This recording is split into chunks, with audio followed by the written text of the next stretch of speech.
Bonjour et bienvenue dans cette vidéo flash dans laquelle nous allons discuter ensemble de la réaction chimique entre un acide et un métal.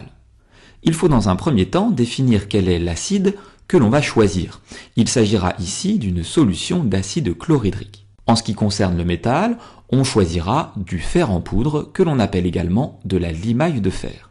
Voyons donc de quoi sont composées notre solution d'acide chlorhydrique, que l'on appelle solution aqueuse d'acide chlorhydrique, car le solvant est l'eau, mais aussi notre poudre de fer. La solution d'acide chlorhydrique, comme son nom l'indique, est acide et elle contient donc des ions hydrogène. D'autre part, elle est composée d'ions chlorure de formule chimique Cl-. Notre poudre de fer, quant à elle, est exclusivement composée d'atomes de fer. Plaçons maintenant notre poudre de fer dans la solution aqueuse d'acide chlorhydrique. On remarque instantanément l'apparition de bulles de gaz. Ce gaz n'est rien d'autre que du dihydrogène de formule chimique H2. Il est possible de prouver que la solution résiduelle, représentée ici en vert clair, est composée d'ions chlorure, d'ions hydrogène, mais aussi d'ions fer2, noté Fe2+, que l'on appelle également les ions ferreux. Voyons maintenant quelle est l'équation bilan associée à cette réaction chimique. Il faut dans un premier temps identifier les réactifs, c'est-à-dire les espèces chimiques présentes initialement. Il s'agit de l'acide chlorhydrique et du fer. Identifions maintenant les produits de cette réaction chimique, c'est-à-dire les espèces chimiques qui apparaissent lors de la transformation chimique. Il s'agit du dihydrogène, mais aussi de notre solution résiduelle qui est composée d'ions chlorure et d'ions fer2. Il s'agira donc d'une solution de chlorure de fer2. Seulement voilà, les ions chlorure ne participent pas à la transformation chimique. En effet, si on observe le schéma, on voit que les ions chlorure présents initialement se retrouvent à la fin de la transformation chimique. Ils sont ce qu'on appelle en chimie des ions spectateurs. De ce fait, ils ne vont pas apparaître dans l'équation chimique. Autrement dit, lorsqu'on considère la solution d'acide chlorhydrique, seuls les ions H+, les ions hydrogène, vont participer à la transformation chimique.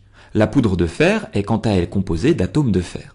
Du côté des produits, le dihydrogène a pour formule H2 et dans notre solution résiduelle, on ne considérera là pas encore les ions chlorure puisque ce sont des ions spectateurs, seuls les ions Fe2+, les ions fer2, seront considérés.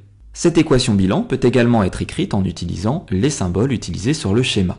Pour rappel, à gauche de la flèche, on a donc les réactifs et à droite, les produits. Seulement voilà, lorsqu'on écrit une équation bilan, il faut impérativement vérifier que cette dernière est équilibrée et respecte donc la phrase de Monsieur Lavoisier « Rien ne se crée, rien ne se perd, tout se transforme ». Ici, du côté des produits, on observe la présence de deux éléments hydrogènes, contre un seul et unique élément hydrogène à gauche du côté des réactifs. Il va donc falloir, du côté des réactifs, ajouter un ion hydrogène pour que les éléments hydrogènes soient bien équilibrés et qu'il y en ait donc deux de part et d'autre de la flèche de réaction. Pour indiquer que deux ions hydrogène sont nécessaires, on placera donc devant la formule de l'ion hydrogène un coefficient égal à 2. Voyons maintenant à l'échelle microscopique ce qui se passe réellement dans notre bécher lorsqu'on a mis au contact notre poudre de fer et notre solution d'acide chlorhydrique. Finalement, on l'a dit précédemment, deux ions hydrogène H+, vont réagir avec un atome de fer pour produire une molécule de dihydrogène et un ion fer2. Cette transformation chimique va se poursuivre tant que les réactifs, c'est-à-dire tant que l'acide chlorhydrique et le fer, sont encore présents. Depuis le début de cette présentation, le métal utilisé est le fer. On obtient donc cette équation bilan vue précédemment. Seulement voilà, il est possible d'utiliser d'autres métaux, comme par exemple le plomb, qui, en présence d'acide chlorhydrique, va conduire à la formation, là encore, de dihydrogène, mais cette fois-ci d'ions métalliques Pb2+. On peut également utiliser le zinc. En présence d'acide chlorhydrique, le zinc va conduire à la formation, là encore, de dihydrogène, et cette fois-ci d'un ion métallique, qui est associé au métal utilisé, l'ion zinc 2 noté Zn2+.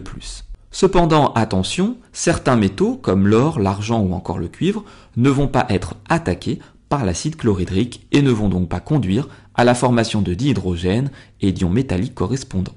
Cette vidéo flash est maintenant terminée, j'espère qu'elle a été claire. N'hésitez pas à vous abonner à ma chaîne YouTube et je vous dis à très bientôt pour de nouvelles vidéos.